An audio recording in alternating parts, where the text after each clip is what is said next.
Hello, welcome back to Retrospect. Today's video is another Inktober video. We're getting close to the end here.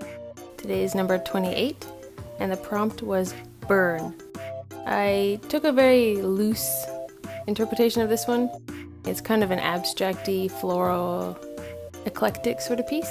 I had a lot of fun painting it actually. I just did the sketch beforehand pretty roughly with minimal erasing, just sort of drew it out organically as it developed and occurred to me.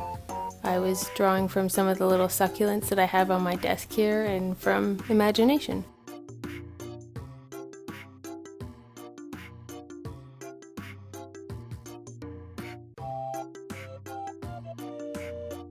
I'm using just an assorted blend of gouache colors. Some of them are the Winsor Newton Designer's Gouache, so they're water reactivated. And I'm just mixing them with the Turner Acrylic Gouache or the Whole Bean Acrylic Gouache. So you can use both kinds of gouache interchangeably and, well, not interchangeably, but you can use them together. And it doesn't really have any adverse effects that I've noticed. I mean, I've been doing it pretty much since I started painting with gouache. The only thing that I find is tricky is when you put a lot of white down, which I'm not doing in this painting at all, but painting with white gouache is tricky. I think the binders are a little bit different in white gouache and it makes it very plasticky feeling, closer to actual acrylic paint than acrylic gouache, but that's just one small problem with white gouache.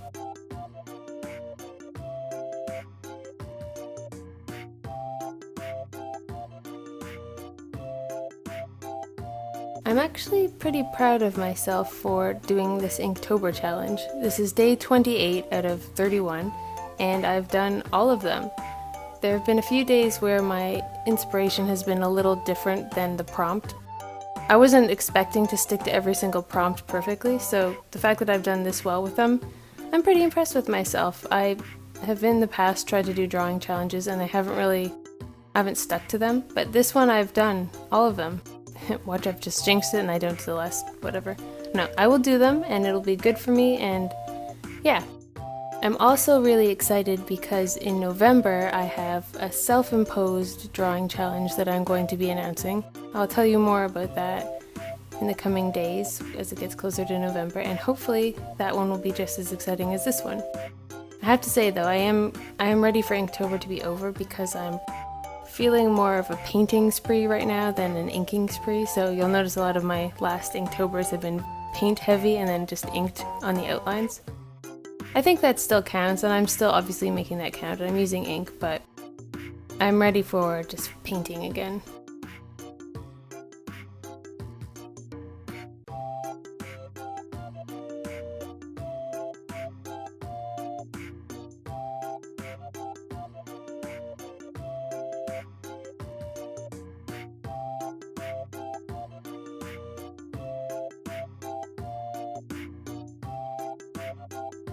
The fire part on this piece gave me a little trouble.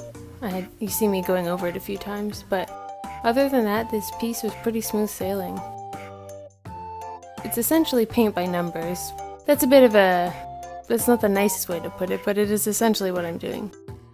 But it's the most relaxing, soothing thing to me to just paint in colors and spots and watch as it comes together. I love that.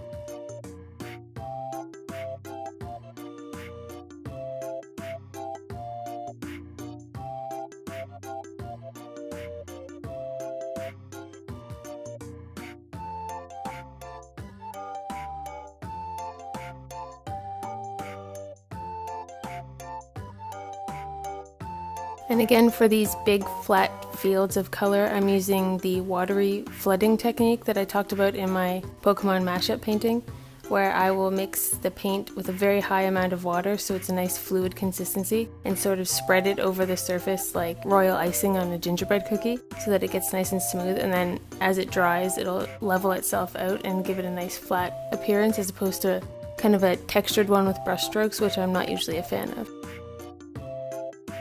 Look how nice and smooth that red dried. Looks so good.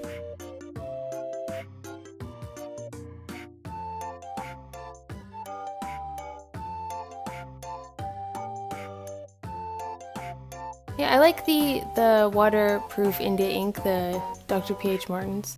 For the longest time, the only thing I would use was the Speedball Super Black ink, and the only reason I got the P.H. Martin's one was because I was hoping to find one that was really truly matte, so that I could use it on my wood panels, because I don't like using ink as a black outline on wood panels because the ink has a bit of a sheen to it and it stands out amidst the gouache.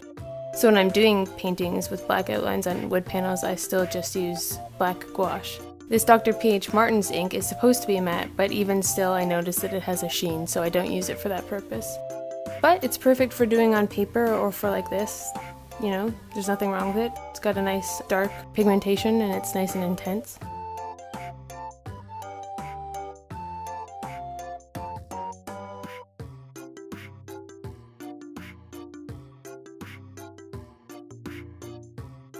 And we're getting to the end of the video here. I hope you guys have enjoyed watching this painting happen. It was really fun to do. I'm pretty happy with it. I like the bright colors. And I will see you guys in the next video. Hope you guys have a good one. There will be a Inktober summary video coming up at the end of the month, so keep your eyes open for that. Thanks for watching, and if you like this one, give it a thumbs up. Bye!